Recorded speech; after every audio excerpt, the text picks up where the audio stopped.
We found out that you guys started over the height of the pandemic, which is actually, kwento mo is 2018 pa, so before that pa, di ba?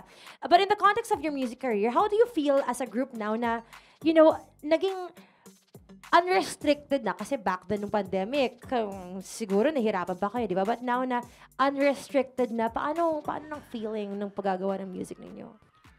Mas okay na siya ngayon kasi nung mga panahon ng pandemic, parang kapag nakagawa ka ng banger, hindi mo siya mape-perform live eh. Kasi pandemic nga, bawal magsama-sama yung mga tao. So, mas mahirap i-market, parang gano'n. Lalo na sa amin kasi yung music namin, nung mga panahon na yun, talagang gusto namin gumawa ng pang walang hayaan talaga. Yung pang naglalabas ng rage ng tao, gano'n. Kaya, ngayon, mas okay kasi kahit saan kami pumunta, wala nang extra hassle, yung mga gano'n.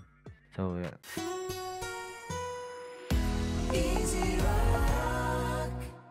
Hey, thanks for watching! For more exclusive videos and artist interviews, you can check out our videos by clicking here.